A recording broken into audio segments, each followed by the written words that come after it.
Hey everyone, thanks for joining us on this episode. You are about to hear, if you choose to join us, our very technical difficulty-laden episode. So we apologize in advance, but we're putting it up, so we hope you enjoy this ad-free technical difficulty episode. Ad-free? Oh. That's right, they get this one for free. Fancy. Wow. Oh, mama. Put that thing on easy mode. Going standard edition. Story mode is my big fetish. Going standard edition. My avatar's on coquettish. Welcome back, nerd pancakes, you little pancake butts, you little nerd butts. To Standard Edish, the video game book club podcast where standard people talk about butts a lot and play the standard edition of a video game and break it down week by week. I'm Billy. I'm Jackie. I'm Alan. And I'm Kayleigh. And we're playing God of War. We're playing God of War. We are playing God of War. Poop of War. Yeah, it was a round. God of War. And before we jump into it, Butts of War. we have a round brought to us all the way from Canada. Adam from Canada, who writes in and says, Hey folks, enjoy a round of whatever you want, and let me tell you that I love the podcast. I've played Elden Ring alongside you, and I am coming to the bitter end of the game with my Lionel set wearing Dark Moon sword wielding jellyfish shield bashing hero, and my character looks as ridiculous as I feel wearing my millennial style skinny jeans in real life. Oh, yeah. Yes. Yes. There's a Fantastic. there's another great segment, but so I related to that a lot, and then related to this next part a lot as well. I try to tell my wife how much fun a video game podcast is, and she listens for a few moments before she goes back to reading her fantasy book filled with shirtless vampires and fairy sorceresses. And I go back to playing Elden Ring on the Steam Deck she bought for me. Now, I'm excited to dive into God of War alongside you, but am especially excited to play Tears of the Kingdom alongside you starting in May. Cheers. I do want to know, Adam from Canada, if your wife, if it's Crave, if the Crave series, or if it's the Court of Thorns and Roses series, because either way, I'm very interested in the outcome here.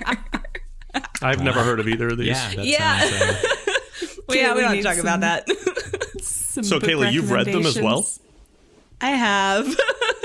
Wow, you're fully understanding this couple. I I was going to say, it seems like I can relate. You are like the good marriage to chimera me. of Are them. you literally wearing skinny jeans right now as well? No, I'm wearing sweatpants. Oh, fair. Oh, wow. That's Good. next best thing. They are from Target and comfortable, but not skinny.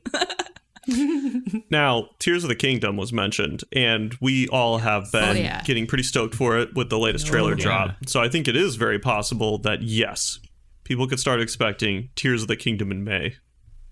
Woohoo! Because I mean, we can't not. Like, that would be just obscene. We can't not. Yeah. I don't know how to not. Yeah. No. I think we all will anyways. Uh-huh. So, whether we talk about it on here or offline. And we don't have enough time anymore to play a game offline and not talk about it here. Yeah, we're kind of stuck in our... Yeah. Alan went and had a kid. Yeah, it's very... I cannot there you go. more Cheers. Than one game at a time. Yeah, cheers. Thanks, Adam from Canada. Thank you. Thanks, When you catch up to this Ragnarok episode, write back in and tell Kayleigh which of these kinky novels we're reading. Please do. Just so I can refresh my reading list. You know, I always do that. Ooh, good sound effect. Yeah, We're getting into ASMR now. I didn't know there was Oh, wow. I didn't know Jackie still had a soundboard. Jackie should always have the soundboard. That's actually I know, true. I should. But the Airbnb that I'm at right now has a wide selection of seemingly B-list fantasy novels. Or at least kind of obscure. Oh, okay. Okay, gonna need a list of those cool. as well. Yeah, I'll send you like a picture Kayleigh's of just the like shelf. looking all. Thank you. Yeah, that's perfect. Go I'll ahead zoom and in. just I'll see which send that ones to I've the already gram. read. We'll ask people which ones they've read. Yeah. Yeah. That's great. Hey guys, guess what? Can I tell you something? What? I read an article on the internet today. Oh. Wow. You can And read. it was about how... Yeah, I know. Walked right into And that this one. article was about how in God of War, the narrative director and lead writing team or something, I forget what they call them at their studio, probably like narrative director and lead writer. Anyway, they did not realize that giving away the hints was going to bother players. And they were like, oops, in all the playtests, nobody mentioned it. It was a huge oversight. I thought it was really interesting because Giving away also the what? in these particular two... hints? When you do the little puzzles in the game, you know how the characters are like, hey, there's probably something you could freeze, but you haven't even like walked in the room yet and seen the geyser yet, or whatever the case is. Yeah. I thought it was interesting timing for the article because particularly in these two chapters that we just played, I felt like it happened to me the most and kept like irritating me, where I literally, before I could even fully walk into a room, someone was saying like, there's a switch on the wall, or what, whatever the puzzle was. Yeah. So I just wanted some Same. quick hot takes on how you guys were feeling about that, and I thought the article was really topical. Yeah. I feel like we talked about this agree. pretty early on, right? Like how the hints were kind of bugging us a bit. I feel like they kind of died down. Either they died down or I stopped listening. One of the two happened. I think or it's got the used second to. for you. Yeah, maybe. But then I feel like that now You that had a mention it- kid. That's where Yeah. like you actually track it to when. Yeah, I Your don't- attention span My shifted. attention span is a shot. So yeah, maybe. I do kind of remember some of the ones you might be referring to. So we can talk about that. But I don't know how you guys feel. There was one hint that I found to be helpful because it was a new mechanic that we hadn't used before. Oh yeah. And that's the only time that I've ever appreciated a hint. Yeah. They're a helpful one.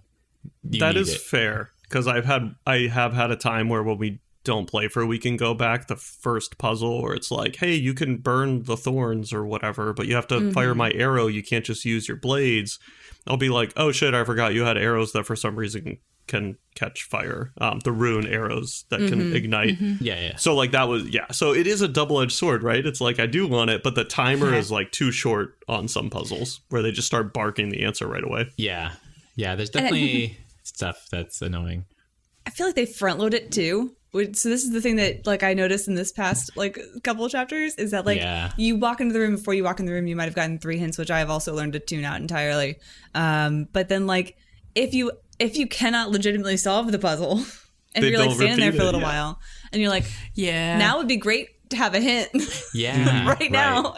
Yeah. It's been 5 minutes. I don't see the thing. Where's the thing? They give you all the water and you're not thirsty yet. You're like, I'm not even exactly. thirsty. All right. And you're like really dying of thirst now. And you're like, fuck. It's like, Freya, what did you just say? Can you repeat that, please? Right. So I do appreciate when your companion is just looking at the answer. Yes, I do like that. Oh yeah, those are subtle ones. Yeah, those are. And they're just like subtle. standing there. Yeah, they're just looking up and like, Yeah, I do appreciate those. Those are a little bit less heavy-handed. Yes. You know what? You bring me to a soapbox I want to get on for a second. Oh. And I'm curious to get your guys' reactions to it. This is something I noticed in a couple games, but God of War, for whatever, has been recently the most egregious. The thing that has been bothering me is the way that they teach you combat in the moment. So basically, we just got a new weapon in one of our chapters, right? Which is super cool. So we'll talk about it in a second. Yeah. When they teach you how to use the weapon, the way they choose to do it is in the middle of fighting, popping up miniature text boxes that do not pause action and barking things at you. So there's voiceover coming in and text to read and someone punching you in the fucking face. And you are supposed to be like digesting this stuff somehow. And like, thank God Stephanie is watching most of the time. And I'm literally like, what does it say while I'm dodging? And she is telling me how to play the game. Yeah. It's just crazy to me. So there was literally also a time where she wasn't there. I got killed because of that. And upon reviving, I never got to read the text box. So when I revived, the text box didn't come back up. And I was like, I literally don't know the thing. Why did they do that? So Oh no. I find that system infuriating, and it reminds me of Spider-Man, which I think did a lot better, where they would like freeze the action until you hit the button they were telling you, and then the action would resume because you did the proper technique. Mm-hmm.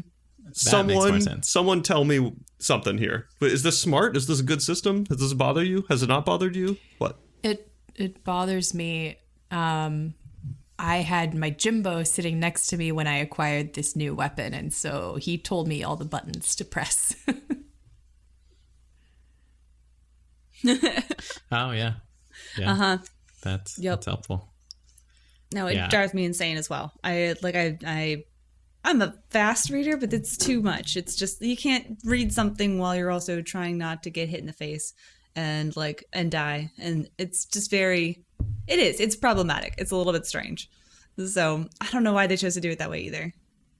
Alan, were you gonna say something? Yeah, no, I was just gonna say, I think I agree. I again maybe tuned it out and probably just got hit in the face or died. Trying, I kind of remember it not. I basically just like try to remember some of the movesets from like the previous weapons, and usually we kind of do similar things like charging and right. So I think that might have been one of the things that they asked us to do. I don't think I even read it when it popped up. Nope. Yeah. And what was it reminds me of I remember a lot of people complaining about I think in Red Dead 2 maybe they did something with the quick shot or the bullseye. I forget. I didn't play it, so I'm just saying stuff. I played it. Yeah. I think you guys talked about it so much that I never even... You feel like you played it? I feel like I played it, and I just didn't have the time for it at the time. You didn't have the time to live life as another person slowly and methodically as a cowboy? You guys talked about the tutorial being like numbingly like just overly realistic, and like what do you have to pick up every can of beans one by one and investigate the ingredients label before you move on? You have to like create the saddle for the horse or some shit. The ridiculous control mapping system that didn't make any sense at all. Yeah. So all that griping on our walks at work put me off of the whole thing. And I never played it. So there you go. But I don't know if it was that bad.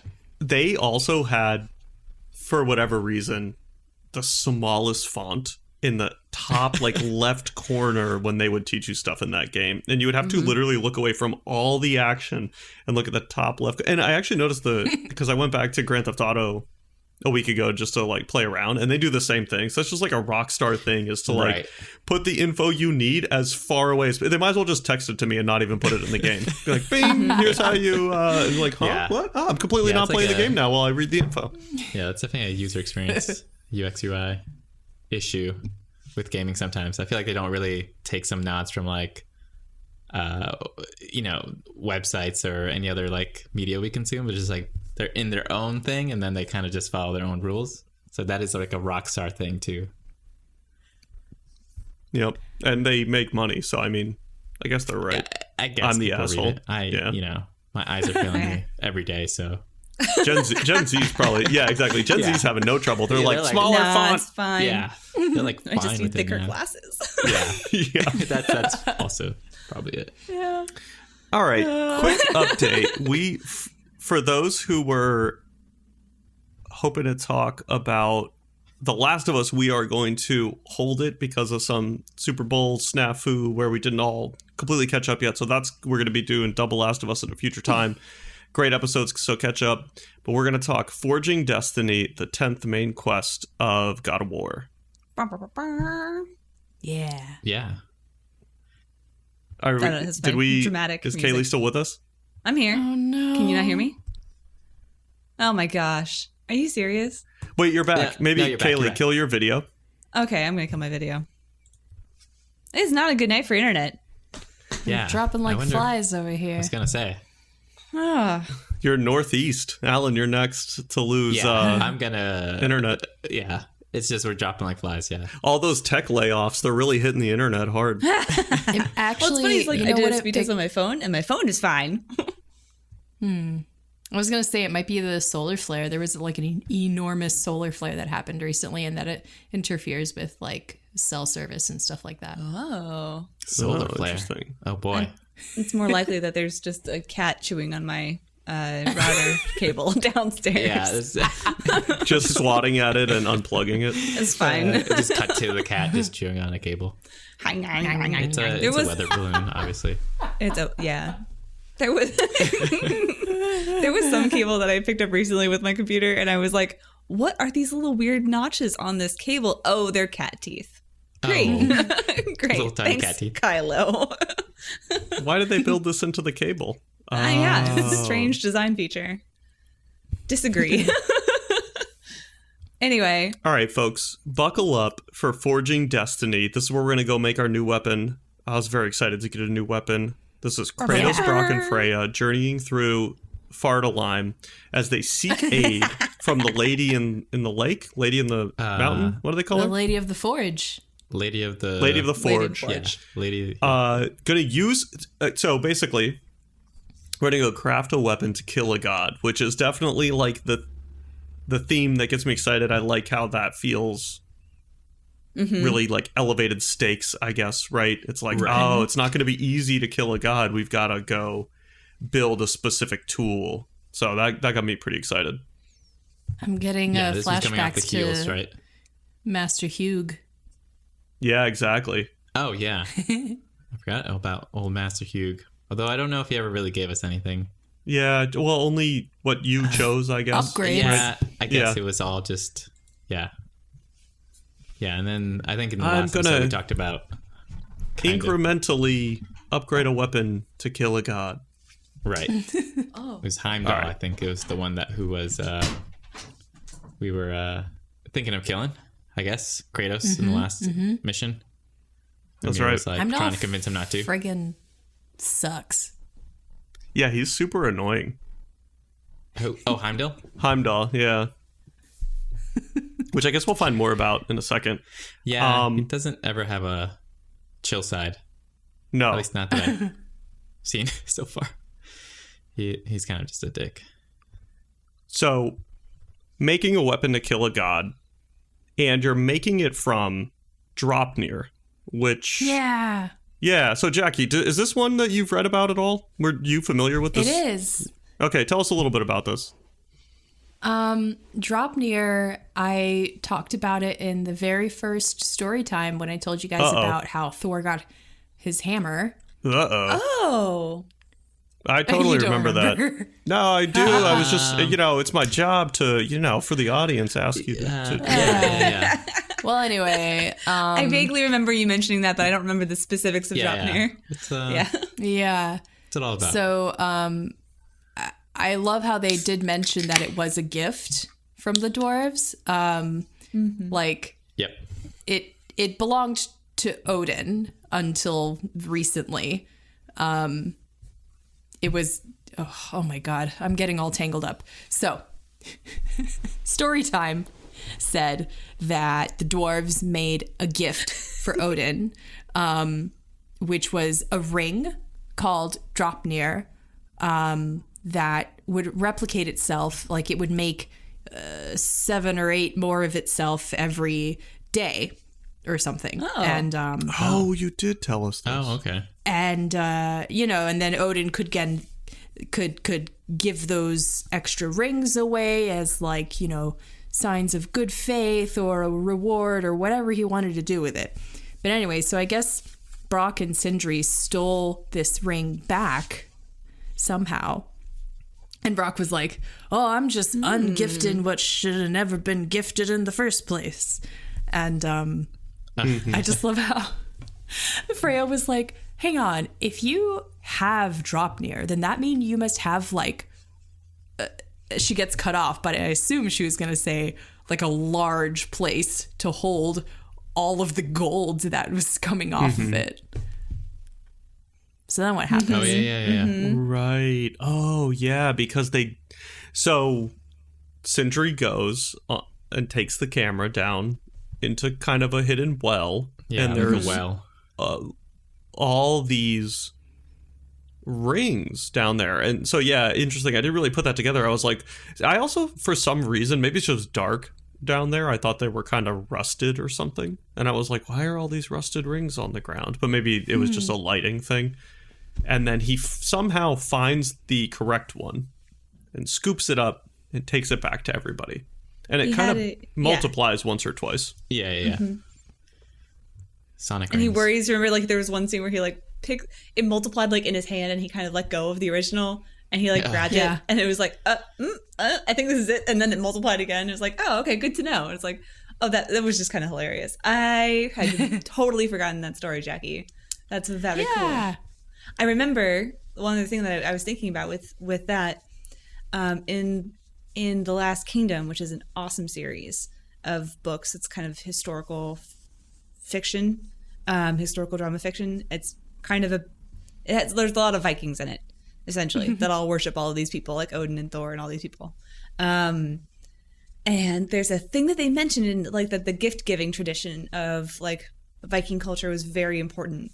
It's how you showed fealty and like loyalty and like brotherhood and things like that. So always being able to give gifts would like be like a very important thing for a leader. Cool. Yeah. That is cool. That is cool.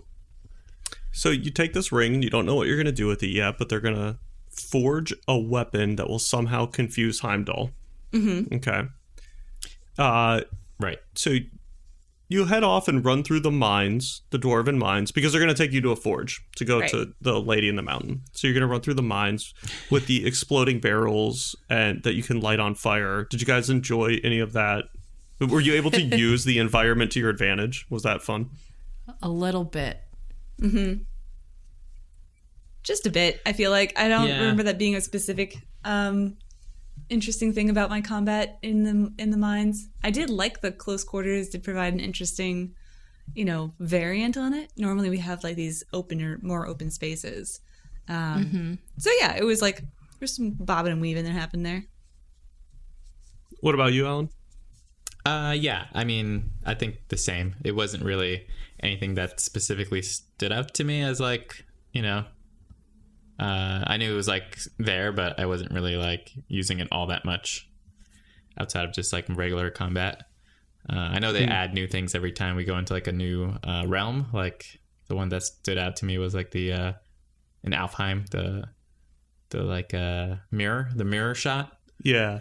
Which I thought was, I did use that a couple times, which I thought was kind of fun because it would spin on them. But yeah, I didn't use it here so much. Well, sorry, world-class level designer. They didn't use it. I mean, I tried. Okay, I really tried to, but anytime I took the time to actually aim at the fire, because it doesn't auto-target the oil spill or the fire barrel or whatever. You have to go and find it and aim at it. And by the time I did that in the like 30 milliseconds that's true. that it took my very skilled game controller hands to do this, I was getting pummeled. So I had some trouble with it too. I enjoyed the concept a lot. I did find it a little difficult to execute. It felt like it was the kind where if I died in a fight and came back and then as a result already knew where enemies were going to come from, then I could use them to my advantage. Right. But they were a little too hard to use spontaneously the first time. Like in the moment, like just intuitively being like, oh, okay, now I get it. I'm going to start using this. But yeah, if you die and you come back, you kind of know where to set up your traps and stuff. Exactly. Yeah. Okay, so you play through the tunnels and you just love the hell out of it. And then you find Sindri, who's super worried about Brock going to speak to the lady. Did you guys kind of figure out why at this point? Or were you like, I wonder what's going on? I guess. I think I guessed too, right? Yeah, after he like teleported in to beg you one last time, I was like, okay, something's up. Yeah. Because before he was already telling Brock not to go at the house, right? Like he was like, no. Sindri was. Yeah, Sindri was. And Brock was like, nah, come on. I never get to go. I'm going this time. He's so excited too. I got to see that. Yeah, he's very excited about going, which is makes it all that much more difficult to watch, I guess, at the end. But, we kind of see that Sindri has some inkling of like, something's going to go down with Brock and he's going to find out the truth that we've already known, I guess. That we found out. I don't know when it was. In Alfheim, maybe? we found out Atreus found out. And so right. Yeah, this so was the Kratos thing- doesn't know. Yeah, so just like Yes. jumping ahead a smidge, we can talk about it more then, but that whole bit did not make any sense to me. Like, unless we just count on Mimir's power of deduction. Well, Like, how no one had told these characters. So Mimir would have had to guess that this was happening? yeah, I think that they were playing it like... Well, okay, pause it for 1 second, Kayleigh, Yeah. and let's Yeah. run through a few other things, because they're not super critical, and we want to get to the big beats anyway. Yeah. So you run around and do a few puzzles with Brock. Yeah, You freeze yeah. geysers, and it's kind of repeated puzzles. That's fun.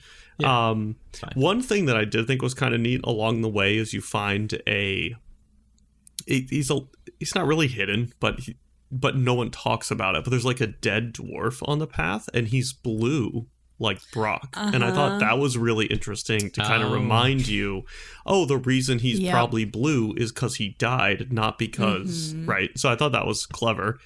And then you get to ride a pretty lift up the mountain and fight some of the little floating eyeballs, which are a thing. The nightmares. And then you finally make it to this. And then Brock captures the sound of the wind as a gift for the lady.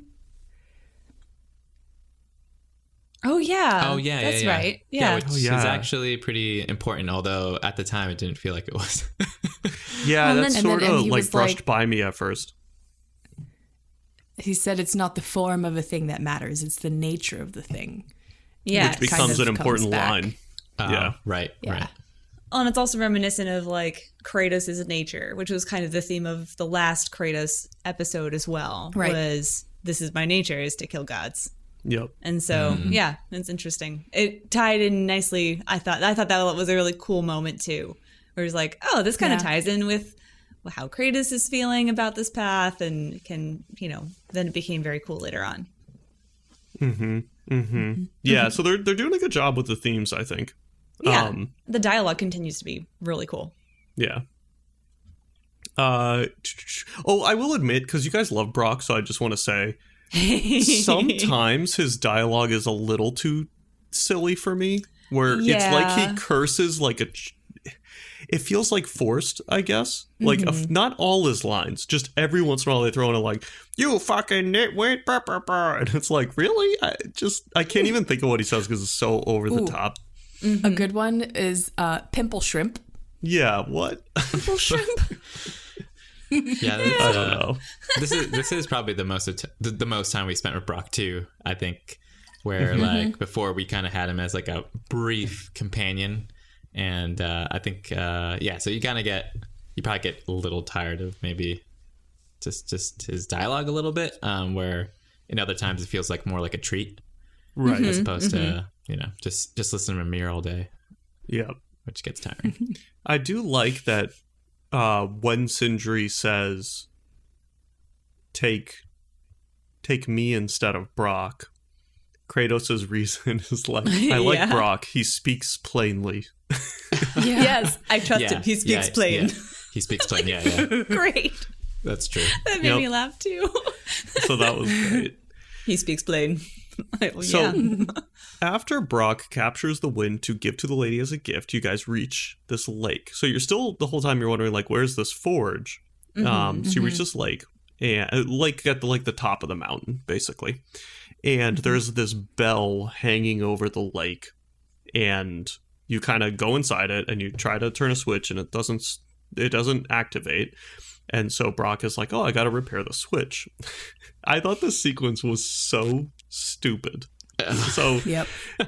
This was, it was. Alan, what happens? No, I mean, I think it's like one of those things like, go get me the materials for the thing we need to fix. And then you go on a little scavenger hunt to go do it. I don't know. I guess I didn't immediately like know exactly what stones or like the pieces, the gemstones or whatever. It's like, oh yeah, you got to go look at the stones over there, or like the gemstones, and I was like, okay. And everything else looks like rock, so I don't fucking know. And eventually I find it, and you just pick it up. You just grab different stuff and you bring it to him. And then I think you fight some enemies in between, and then you get it working. Did I miss anything? What did you guys think, Jackie and Kayleigh, about this? It was too simple. Kayleigh loved it. Kayleigh loved it. I was like, this is filler so that we could have more dialogue, like essentially. And it was just additional questions, I think, between Kratos and Brock about the nature of forging and kind of elaborating on the thing that they'd sort of started already. I don't know. It was just like, this is dumb. If this is like, and also if this is like some hallowed ground, why does the lift not work? That's bull. I don't believe that. People take care of their religious artifices. So. That's true. That's true. Yeah. I didn't buy it. You didn't buy it? No. Sindri would have had something in his bag to fix it like he did last time. Yeah. Absolutely. Well, there's a few silly things like that, right? Like we've seen the dwarves fix it by just tapping a hammer on it. And then this time, for some reason, we have to walk 5 feet north, south, east, and west to pick. Like, that's the other thing people who didn't play it's don't all realize. Right there. You probably think we're talking about a real fetch quest. It isn't even that. No, it's literally turn like, the camera behind you and pick the item up. It is so insane. Yeah, it feels like cut content that they just dropped on the ground. In which case, honestly, would have been happier if the dialogue was delivered by Kratos just standing still, watching him hammer the cog, and no one moved. They just talk, and then we go fix it. You know what I mean? Like, I didn't need to walk to get the diamonds. That was so stupid. Yeah, I forgot that. Yeah, it's so close to like where you are. It didn't feel like a legitimate thing to go out of our way to do. It wasn't even like a new, it wasn't like, it why wasn't a way to couldn't go Brock like explore. just go over there and pick it up Yeah. himself? Totally. Yeah. Wow. It wasn't that hard. Yeah, it was kind of pointless just so as to fix the. I don't even wheel, remember right? the dialogue. Like, whatever dialogue that they thought was so important to make me do that, all they really did was make me miss it because I was infuriated by how insane this quest was. So anyway, then you ride the bat. So you go over and you fix the bell, and it turns out the bell is a bathysphere from BioShock. Yeah, and it takes you down into the water, which was pretty cool. You go to a rapture. Yeah, except there's no rapture. Yeah. There's a lady. So Jackie, tell us about this sequence. She was like a kelpie, but not a horse, or like a mermaid, but not Ariel. Yeah, She's like a mermaid, but like a real fish lady. Yeah, she was like a historically accurate mermaid. You know what I mean? Like the ones in like the old etchings with gills and stuff. Yeah. Not the Disney version. It was a cool design. So like, yeah, it was cool. I thought that whole cutscene was cool. And then Brock like holds up the bag that has Dropnir and the blade inside of it, and he's just stammering, just like and the lady doesn't even pay attention to him. And then Kratos takes the bag and hands it to the lady, and she does this cool shit and makes a spear. She swirls it around all magically, takes some of his blood. Oh right, That's I forgot about right. that. Yeah, Take some blood from Kratos, right? Needs the blood of a god. Yeah. and it was interesting. Didn't she made the blood form runes in the water, and one of them was a Greek symbol, at least one. Yeah, Omega. Oh really? Yeah, It was the god of war symbol. Oh, that's what it was. Yeah. Well, there we go. That makes sense, doesn't exactly. it? That's what it was. Yeah. That's what it was. I think it was Also, Omega. I mean- I think Yeah, it was I like think a real it's- Greek one, but it's just funny because it's the one they use for their stuff. Yeah. Yeah. But I think it's cool Yeah. because Wasn't there a this blessing is too? to kill a god. Uh-oh. I think I'm talking over someone. No, you're good. No. This is a Zoom call now. This Zoom is workies. Yep, it is. And I think there's a delay among us. But anyway, the Omega is the last letter of the Greek alphabet, and so it symbolizes like an ending. So I thought it was cool that she took the god's blood to make the symbol of end to put into the weapon that will kill a different god. Oh, that's deep. I like that. That is really cool. I get behind that read. Yeah. I like that. Yeah. It's a lot smarter than what I thought of. And I'm so glad that we got a new the weapon. Logo. Yeah, it's been you guys are happy about this? I'm so happy about this. This is my new favorite thing. I love this. I You guys love like the this weapon? combat so much more. Yeah. Okay. All right, well, tell us about it, Kayleigh. But before you do, just really quickly, tell us about what you wanted to say earlier. Brock is going to learn why the lady has been ignoring him, and then take us to the weapon. Oh, yes. So Brock is all huffy after the lady gives him the spear and is like, she didn't even pay attention to me. And Mimir says, mermaids can only talk to a part of your soul. And he's like, a part you're missing. And it's like, how the hell did you know that even a little bit? So, like, there was one blue dwarf on the ground. You noticed that the villagers were scared of him. And you jumped to you're undead and missing a piece of your soul? Like, what? Yeah, the villagers part. I forgot about the villagers yet. Yeah. There was that little bit. What did the villagers know? They didn't know anything. They just knew. So, like, Sindri alluded to this with They Atreus. saw a zombie. Yeah. I see. You're right. Because I think they talked about once, too, how, like, everyone shunned him after he was brought back. And that's obviously because of his look. Yes. Okay.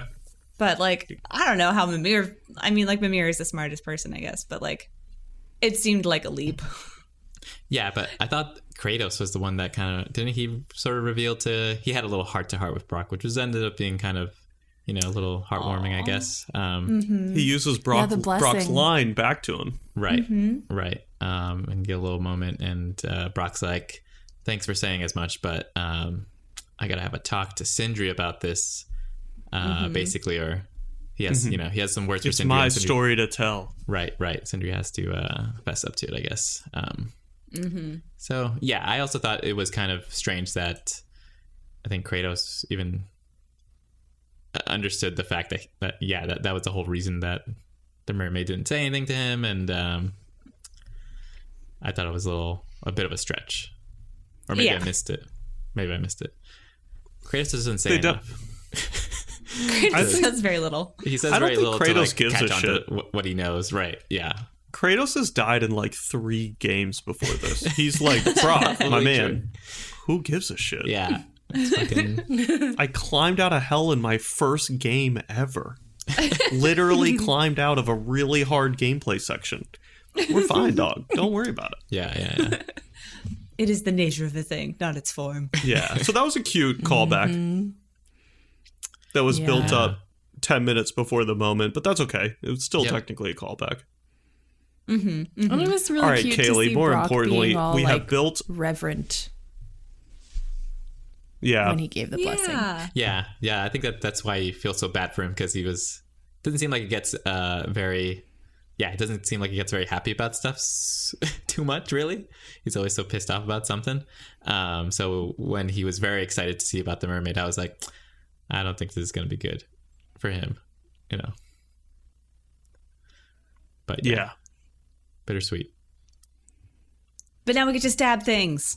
Yeah. Take us away, Kayleigh. I'm very happy that I get to stab things. Favorite new weapon. Stabby stab, throw, stab, stab, explode. So tell us how it works. How did they combine? What's unique about this? You stab things, and then so what happens is that you get a cool fucking ring that this thing sits in, which is like magical, and you wear your pretty ring, and then you just kind of like flex your hand and you get a spear, which is tight, and you can throw as many of these spears as you want, also tight, and then you can press a button and the spearheads explode. And so, like, Dropmir's ability to create infinite copies of itself obviously now means spearheads. You like that? Explode stabby. I love it. It's great. Explode stabby, yeah. Explode stabby. Yeah. And it's fast, and it's imbued with the power of the wind, which is cool. Right. The wind is a part of it.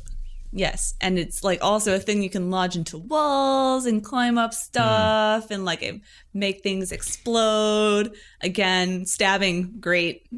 Love the stabby stab. And it's just this. I'm very excited. I love spears as a weapon. They're very heroic. So phallic nice. weapon for the win. Yeah, I was gonna say For the win. Just Kayleigh's out here shanking everybody. Yeah. But it's brought style. an element to Kratos' combat that I feel like Atreus has that Kratos doesn't. It's a more nimble weapon. The range is very much there. And so it's, I don't know, all of the fun of like Atreus' combat, we now get like a slice of that in Kratos, which is real cool from my perspective. So yeah, that's my new BFF. Is that spear. I also liked the small throwaway line, but that to me was like a big aha moment, where Mimir, when you first start using it, Mimir is like, "You're rather good at that, brother," or he says some stupid thing like that, and then Kratos is like, "The spear is the first thing a Spartan learns how to use," and I was like, "Oh my god, duh, of course! Why did it take so long to give this character a spear in these games? It's so genius." Yeah, I remember that line as well, and I was like, "Oh yeah, this was like." And so I'm reading Song of Achilles right now, which is a book about Achilles, obviously. But yes, lots of spears in that one. So I was like, "Yay, more spears!" So you're and are those metaphorical spears or real spears? Both. Oh, nice. Okay. Yeah. So Adam's wife might want to check that book out. Oh yeah. Okay. It's how the Greeks, so makes sense. Yeah. But it was cool to see that reference. Like this is the first weapon he would have learned. It absolutely is. That was the whole Spartan shtick. Was like the shield with the spear thing. Spartan shtick. That was harder to say than I thought it was going to be. Yeah, I think some of the movesets too, like the skills that you get to learn. Like I know one of them is the maybe the first runic one you get is a hoplite charge. So hoplite obviously is the Greek soldier or whatever. So yeah, I think it is obviously super reference to his actual Greek origins, which is better. It is, I guess, makes more sense than maybe even the blades, but at least for Greeks, I think it's a cool weapon. I don't know if I'm as excited about it as you are, Kayleigh, but I think mostly because I'm like, oh, it's a new weapon. Okay, now there's a whole nother layer of combat, which is. I get why they did it because we've been kind of stuck with these two weapons for a while now. So I do appreciate them trying to add something new to the game. And I do really enjoy hitting that triangle explode. I think that's really fun. It's great. Yeah.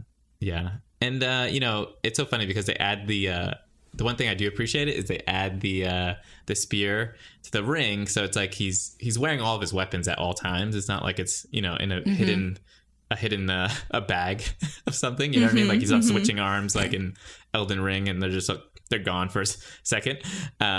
He has them all, like the ring is on his hand and it turns into the spear, the blades are around his arm and the axe is on his back. So it's all very integrated in his character, which I do appreciate. Combat, I think I just need more skills with it. To me it just feels like really linear stab, but to each their own stab is what I say. That's fair. Yeah, I like the stabby stab. I just loved how I do when like you're fighting the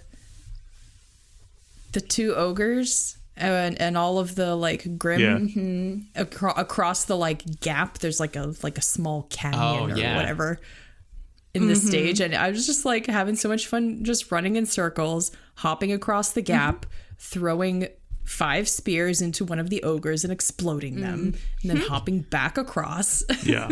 It was a great arena for this weapon.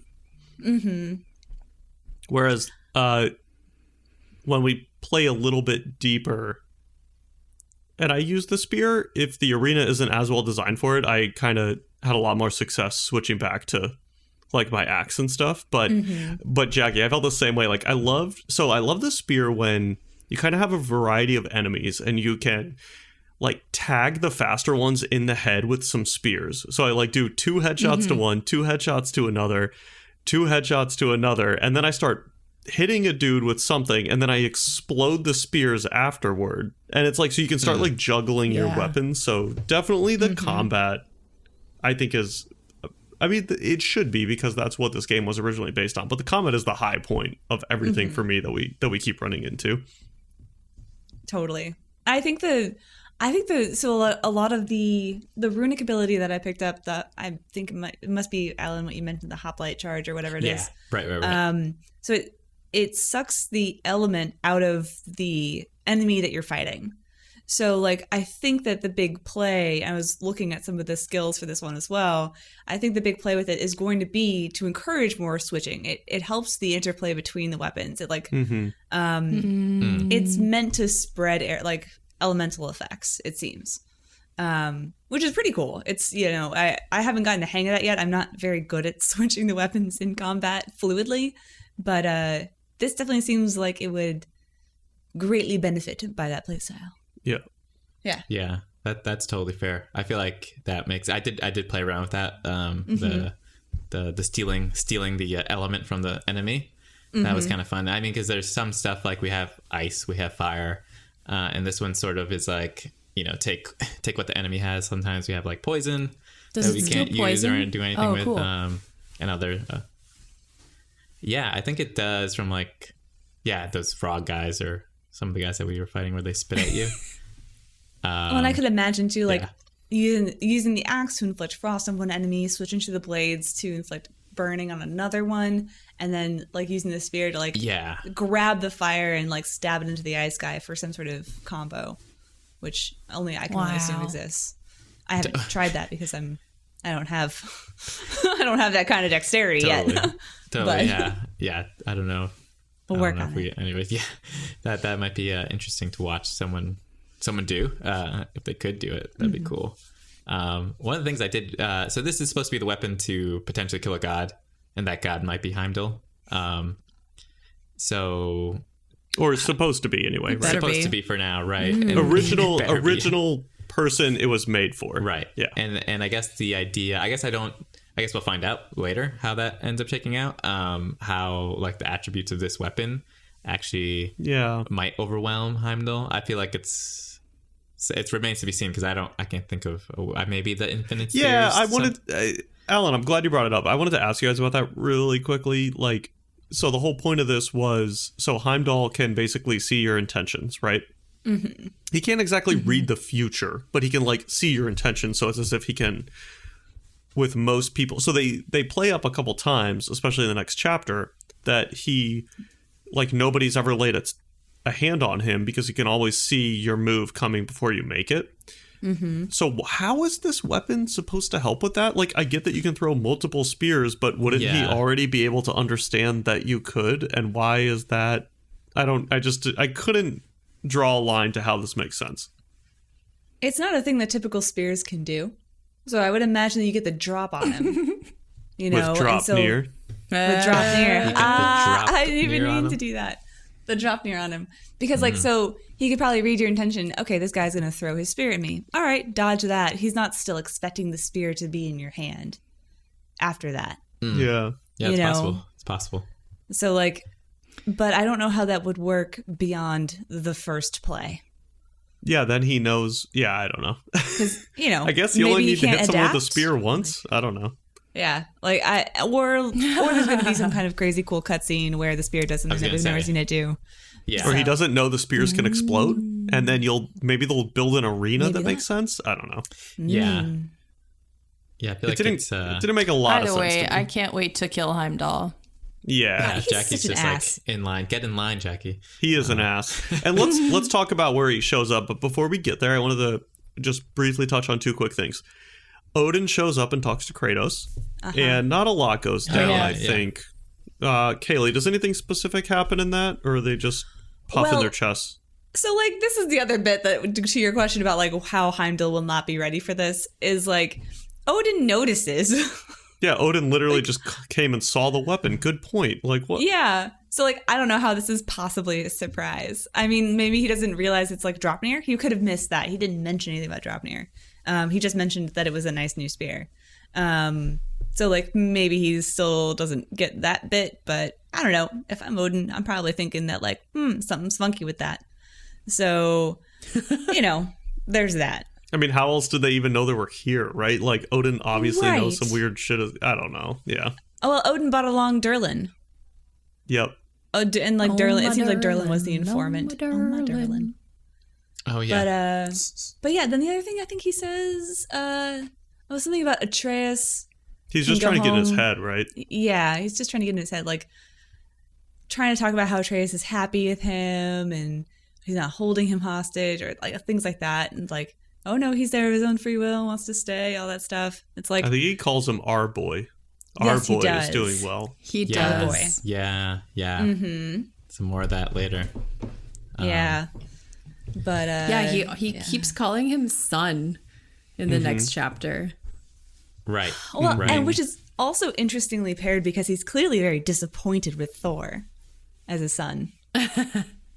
Yeah, there's some interesting stuff there. Yeah, there's a lot of family dynamic going on. Yeah. And a lot of creeping by Loki, if you guys have done that. Yes. Yeah. That we can get into. But, He loves to eavesdrop. Yeah, hey. I Yeah, mean, the eavesdropping is great. But before you guys tell me all about it, tell me about this canoe ride in Kratos' dream with Faye. So, after you talk to Odin, you go back home as Kratos, what's your friend? Mimir wants to talk shit through, and you're like, no, I'm going to bed. And so you go to bed, and you have this dream with Faye where you ride in a canoe. And so someone talk me through this. No one wants to. No one wants They're to. all like, dream sequence. It was stupid. No one had sex. It just doesn't. Kid's already there. Alan, did this trigger anything for you? There's a kid brought into his life. Like maybe you related to Kratos here. Yeah, totally relatable to the Kratos, the dad, who's almost not wanting to be a dad in a weird way, which I guess is very apt with what this scene was. I did when I was playing this part, and I kept kind of going, Kara, look, it's a baby Loki, it's a baby Atreus. Look at him all bundled up, very cute. You didn't see him, but you heard him cooing and stuff. But yeah, this whole sequence is basically them in a canoe. It seems like very very new Atreus, born in kind of Fae, kind of sort of asking Kratos to be the dad that she wants him to be, and kind of like asking him to like say stuff to Loki or Atreus. He's Atreus then, yeah, and he's super hesitant. I think it's kind of the first time you kind of hear him say that he's afraid for him, and he's really not afraid of anything. So that's what's so odd about the whole scene. Gave me mad episode 3 of The Last of Us vibes. Yeah, I was never afraid until you. Yeah. Oh yeah, for sure. Yeah, there's definitely a somber kind of side and like to Kratos, and yeah. At this point, he has already lost. Go ahead, Jackie. A wife and child, and so he's like, "Shit, here I am again." Yeah. Mm-hmm. Yeah, for sure.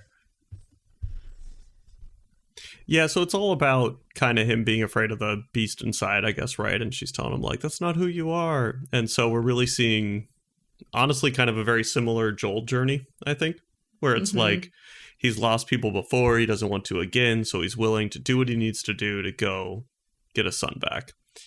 And then on that note, we change cameras to Atreus, who's in Asgard. Wait, and did they wall up his door? I don't think so. I got very confused with that. So what do you guys think happened there? Was he just punching it to do the thing that Atreus was doing for the match cut? Or were we actually supposed to think his door was like magically sealed? No, I think he was just doing the thing that Atreus was doing. I think it was basically, you didn't understand why at first he was doing it, but then when you got to the Loki scene, he was doing the same thing, and he explains why he does it, right? The focus. Focus. Yeah, so it seems like he got jolted out of that dream because the last thing that Faye said was like, you have to protect your son basically at no matter what, and then he wakes up. Which I buy that. I do agree with Jackie. They filmed it in a really strange way where I thought he was magically walled into the room, and I was like, huh? What is going on? And then that's not what they were trying to say. I thought that too. It was very odd. Yeah, I thought he was actually going to break into Asgard somehow. Like, I'm like, is there like a thing where he just like destroys a piece of the realms and like just wills himself into Asgard, which was the problem that I guess they were trying to figure out how to get to. And before this, Kratos just got tired. He got a little sleepy and he decided to go, and then that's when he went to that dream sequence. Punching his way into Asgard is very much a thing that Kratos would do. I was expecting. So. I'm here for it. Yeah, I was expecting it. It's not what happened though. We go to see Loki. Yeah, so when his friend, when you're back to being Loki, you get the opportunity to eavesdrop on Thor talking to his wife. Have you guys? And you guys have been doing this, right? That's after the main part. Oh, is it? Is it not? Yeah. Oh, no, because okay. we open up with Loki and what's his face? Go ahead, Jackie. Yeah, the farm boy. Yeah. Oh yeah. Farm boy. Yeah, his friend. His I forget his name. That we all secretly think it's Odin, right? Somehow. Yeah. Or it's just totally fake, and those people don't even exist. The Midgard people are totally an illusion or something. Right. Yeah. His hype boy. Yeah. Wow, you're so great. Yeah, and then Thrud? Yeah. Thrud? Who is Thor's daughter, right? So Thor's whole family, to me, is the best part of this game. Yeah. They're up there for me as well. They're pretty cool. Very entertaining. Their Very cool dynamics, dynamic. their drama, the things they're dealing with, and their characters and performances are like the strongest for me. I really dig it. Yeah. Yeah, I think I do like their family dynamic. And I think through some of those eavesdroppings, you're mostly doing it to his family, right? Like either... Yeah, I think it pretty much that's like the only people that you really interact with up there at all. Yeah, I'm always expecting, like, especially the ones where you're doing to Thor and Sif talking, expecting Thor to, like, open the door and, like, beat her ass. But that never happens. Yeah, I'm always expecting to get busted. That must happen eventually, right? I feel like. It's got to. Yeah, I mean, yeah. Well, in the sure. first one where you're eavesdropping on Sif and Thrud arguing, and then Thrud is like, "I hate you." I like ran away from the door because I thought she was about to burst out of her room. Yeah. Oh yeah. I did that too. I like pulled away after a while. I couldn't take it anymore. I was like, I got to get out of here. Yeah. Yeah. So we're basically, what are we doing? We're going to. So you're going to Helheim. Yes. To find the final piece of the mask. The you mask. and Thrud, and Odin has set this up with your babysitter being Heimdall. So I mean, this is so obviously Odin manipulating everyone, right? Like he's sending the children off on this important quest as if he would ever give a fuck about them doing it, and sending Heimdall, who also the second you start the quest and you get there, Heimdall just leaves you. Yeah.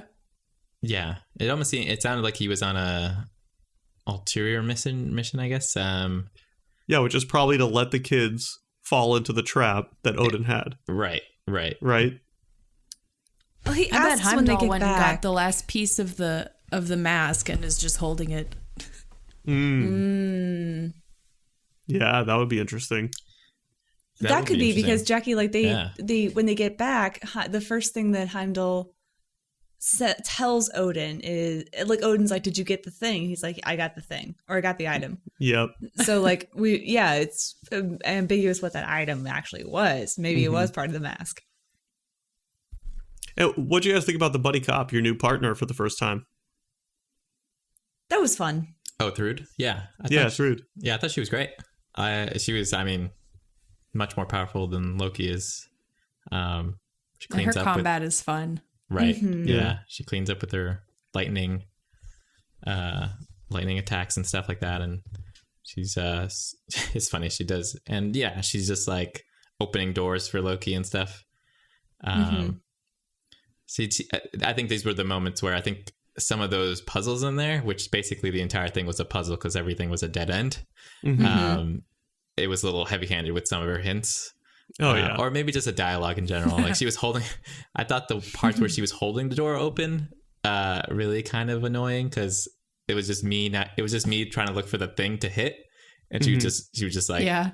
Are you done yet? Are you done yet? Can you find it? Yeah, repeating it every 3 seconds. Like, I'm trying to just so you can stop saying stuff. Otherwise, her combat's really cool. I thought it was I like her. funny when she tried to move a block and it was stuck, and she's like, "What do you mean I can't move this? Have you seen these arms?" So here's the real question. Who would you guys pick as thirsty Loki? Angrboda or Thrud? Oh, the artsy one or the sporty one? Yep. Oh, literally the artsy one. Yeah. It's a good question. It's very original stuff. Yeah. This is straight out of, These are right out of your books, Kayleigh. I like them both. They are. I like them both too.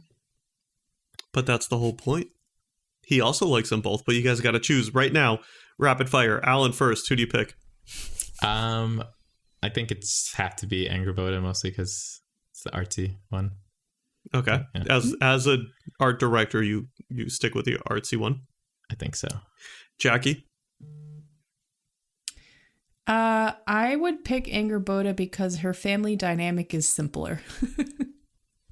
And that there's not one. Yeah. That's true. They're marbles. No, they're gone. Are they marbles or are they gone? She's her got the family's addict dead. grandma. Well, actually, she the has a fucked grandma. up grandma. To get, Yeah. that's true. Well, she's like in rehab now, sort of. She's on detox, so she might. They always fall back, Alan. Yeah, we'll see. man. Well, For hopefully at least we'll see. once. At least once before it really takes. You know. Yeah. And once you get a taste of the dream, you really can't go back. I want to be a snake. God damn it. So simpler, simpler-ish. Okay, Kayleigh. So I'm picking Angrboda as well because Oh, she just seems more Team Angrboda here. healthy. Yeah. She has a nice outlook on life. She gets her priorities straight. She does her chores. She's very self-sufficient. You know, she would be. Does her chores.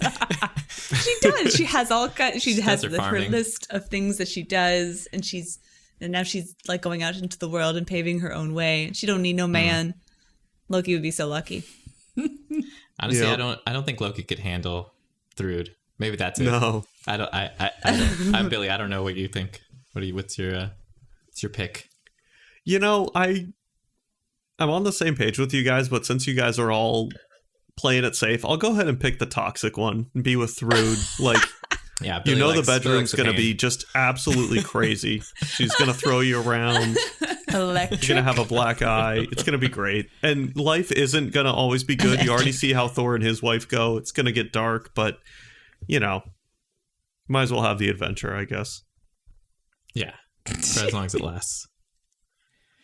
Yeah. So it would be an adventure. Billy's Anyway, massive. Yeah. Yeah. So anyway, you guys buddy cop around. You have some actually pretty cool little heart-to-heart moments here and there, and about your families, and you know your dads are pretty tough, and there's a good little bit about Atreus / Loki being like, your granddad Odin killed these people and killed those people and killed these people. And then Thrud's side is like, who told you that? And he's like, Mimir and Freya. And he's like, so my grandfather's crazy ex-wife and his shitty council who he got killed or whatever. And it's like, okay, so you can kind of see where they're both able to create their own stories. And then you end up with this big old doggo. Oh yeah. big old doggo. I totally thought this was Fenrir. Big His doggo. name Is is it- apparently. I was gonna say. I did too. Was it not? It's called something else. Garm? It is called something. Garp? Garm. Garm. Garm? Garmin. Garp? Garmin. We're gonna go with Garmin Garmin. San Diego. Yeah. But apparently I it was like very Gorp. bad that we Gorp is let him go. You didn't get to pet him. You gotta add more petting of the animals. Yeah, so he's all chained He up, was- and Loki's he just was confident so, that setting him like- free is the move. Ugly. I mean, he looks a little busted. He's got yeah, like it's claw feet. Yeah. I read that as like all his the fur chains is had, gone. Yeah, I was like, oh, the manacles have rubbed it raw. I do think that was part of it because they're like his It's skin sad. is reddish and everything, and like Yeah. Yeah, Poor it's been there a puppy. while. Been there a while. It was kind of funny because like you unlock the chains or you get rid of them. At first I thought he was going to start rolling over because he's still sleeping after you do the first two, I think, and then you reveal there's a third one, and and then he gets up. I thought this was going to be a fight. I thought this was going to be our boss battle in this Helheim. But yeah, then he just runs away. He gone. he runs away and instantly Heimdall appears. Yeah. Well, Right? First, you guys realize that the mask piece that you thought was behind him is now no longer registering. Right. Which Yep. I don't know Yeah. why it wasn't obvious. The mask piece is in the dog. Yeah, it seemed yeah, like that the Yeah. dog is the mask or something, or it's The in dog him. is Or, the mask or something yeah. like He that. ate the mask, maybe? I don't know. Or You it's gotta like wait stuck for in him his to poop teeth. it out. Yeah, you gotta, Yeah. you gotta scoop it up somewhere in Helheim. You gotta scoop it up. Give it just some sanitize, get a little doggy bag. yeah. You know, you don't want to leave piles of that lying around. It's not nice. Yeah. Thrud freaks out. She's very invested in this quest to earn Odin's favor and kind of become a Valkyrie. She has these high, lofty kind of hero goals that you kind of learn about while you're on this quest with her. And there's nothing Loki can say that can kind of get her from not jumping off the cliff, basically. It's very upset Yeah, about. she just like straight panics. Yeah, It's just yeah, like, yeah. what? Yeah, Like, Loki's like, okay. it's okay. And then she fights Heimdall. Or tries to. does. Yeah. Almost as good as Loki did. I thought she'd do better for some reason. Yeah. Yeah. Yeah. I thought it was funny how when Take it away, she Jackie. like finally calms down, she like shakes the last bit of lightning off of her hand like it's water or something. Yeah, it's also like I guess it really reinforces the whole thing about why you're going to need the spear. Well, again, I don't understand how the spear actually solves this problem, but she's just really showing how he's anticipating all our moves. They're just like reinforcing that nobody can touch Heimdall. Yeah. Like he can even dodge lightning. Yeah. Yeah. She tries. And he moves. He's like, he's such a dick, dude. He's just like so close. Not at all. Yeah, I'm super curious how they're going to wrap that together. Yeah. I just can't wait to punch his face. Yeah. And he's very, he's Gonna totally be so great. lauding over them, like just the idea of Odin's reaction to what they essentially did and releasing Garm. So that's totally going to be, that's something that we get to see after this, but it is kind of funny how he's just like, oh, you guys are fucked. Just wait till Odin I hears thought it about was it. so dumb because he was there to watch them, and then he immediately left. Yeah. And Odin didn't seem upset that Heimdall let them out of his sight. So it was clearly all planned. And I'm just... Yeah. Did you guys notice Yeah, I think that's kind the of where monster logos in we're the feeling, sky after you released Garm? Oh. Monster. Yeah, where he was like scratching at it. Just Yeah. the energy drink logos in the sky. Yeah. Yeah. Well, the idea is he's ripping fabric between the worlds or something. Right. Is that what he just does? But I Yeah. know what you're saying. It looks like the monster M ripped in the sky everywhere. Yeah, and like at the end of it, I don't know. It feels like Odin is not really that upset with you.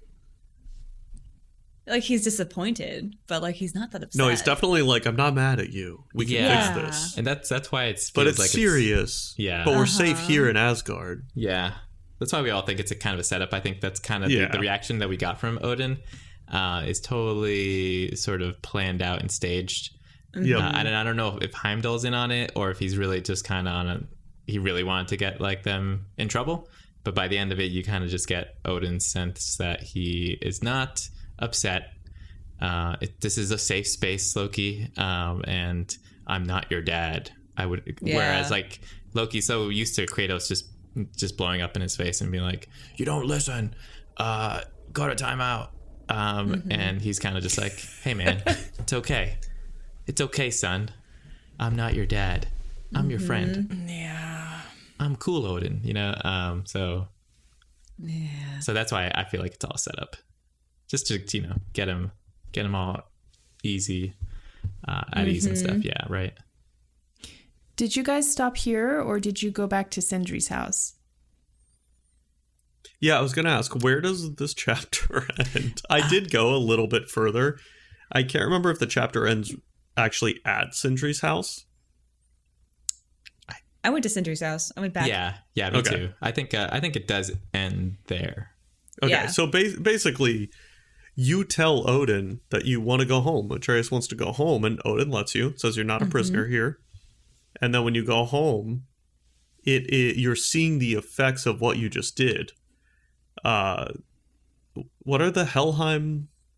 Hellwalkers. Hellwalkers. Hellwalkers. Hellwalkers are your whole group's there fighting off Hellwalkers at the tree, and you guys kind of fall into a fight mode for a minute. But you immediately switch to Kratos for the fight mode, and this is where the spear for me was not as effective, and I needed to switch to the blades for like the close quarters being swarmed. I just couldn't manage them with the spear. Were you guys able to, or did you also switch weapons? I think I was working on switching around a little bit. So I think I did a little bit of spear and then a little bit of axe. But the Hellwalkers, I did do the blades because they're Hellwalkers, so they are particularly susceptible to the fire anyway. So I think I did that too. Yeah, I think I was trying to bounce around a little bit. I tried to play with the spear though because it's my favorite. Yeah, I think I used the blades. I did the same. Yeah, because the blades were the fire, so it starts you off with the spear, and I did use it for a little bit, but I couldn't. It just wasn't getting the job done for kind of just the Hellwalkers, which was the enemy. So yeah, the blades totally were what I ended up using. And then you get kind of a little cute reunion, right? Kratos is like, "What do I call you?" A little cute. And then I freaking cried.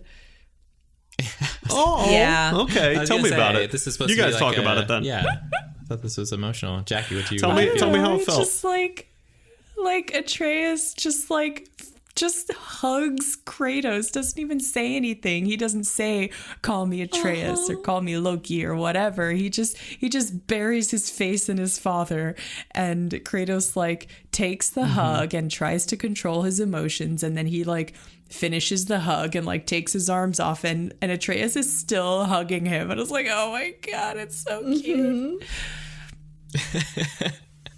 Yeah. I thought it was. I think it's kind of like an evolution of kind of like coming off that dream that Kratos had, and kind of like recentering himself around being a father to Loki. And it did kind of turn into like a 1990s like family sitcom, sort of like "I'm sorry, Dad, come here" moment. But I thought it was earned. I thought like kind of some of the development beforehand made that feel genuine, and then everyone kind of gangs up on Loki here again. They're kind of like, "You fucking idiot. Yeah. Look what you did." And Kratos is like, "Stop. Leave him alone. I'm protecting my son now." Which I thought was kind of cool. It also is great from Kratos too, right? Like, that's one thing that I love about Kratos as being the person behind the controller, is everybody in the world gets really invested in like the drama of the world, but Kratos never cares, and you as the player sometimes don't care either. So it's great to like step back in that shoe where it's like, we let the big dog free and everyone's really fucking letting me have it, and then Kratos is like, who cares? And you're like, yeah, thanks, dude. Yeah, who gives a fuck? Let's go kill something. Right. Yeah. No, that scene made me tear up too, Jackie. I was like, oh, the hug, just in the hug and the ongoing hug. It was just, and I also did appreciate how Kratos like asked, like, what do I call you? How do you want to be known? You know? Are you Atreus or are you Loki? Yeah, because it was his way of saying like, is Odin your dad now? Right. Yes. Like, yeah. Are you still my son kind of thing? And That it was Are you kinda my nice. son or his? Yeah. Yeah, because there Well, was and remember definitely we- switch there. We also, in the time that they've been apart, he also went to the Norns, remember? And had, like, the vision about Loki, like, kind of turning his back on him and, like, the monsters coming after him. Kind of that vision Yeah. was also since they've been, it's also, like, since they've been separated. So, I thought this was cute. And now we get to go on a father-son adventure again. Yeah. And that is exactly what we will be doing next time. So Woo! if you stuck with us, thanks for enjoying our technical difficulties episode. She called this the solar flare episode. Solar flare episode. Yeah, blame it on the weather balloons, solar flares, UFOs, whatever. Yeah. That's right. That's right. We had to shoot a balloon down to get this one back up and running. So thanks for bearing with us and enjoying this technical difficulties episode. Jackie, give us a glitchy outro.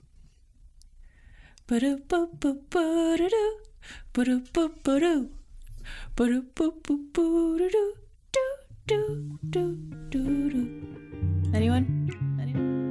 Oh, mama. Put that thing on easy mode. Go with standard edish. Story mode is my big fetish. Go with standard edish. My avatar's all coquettish.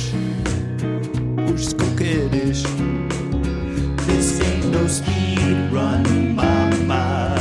I'm having hella fun. No need to get overpowered. Just take that starting power. You can turn me into a farmer, but don't get me a horse armor. I'm going. Yeah, I'm going. Standard edish. Story mode is my big fetish. Standard edish. My avatar's all coquettish. Oh, she's coquettish. Deluxe edition art book. Mama, I'm never gonna look. Plastic jacket, fake sword, collector's racket, trophy hoard. You collected every single thing just to pop out all this DJ bling. Well, I'm still stuck in the starting tower. I've been lost for like a fucking hour.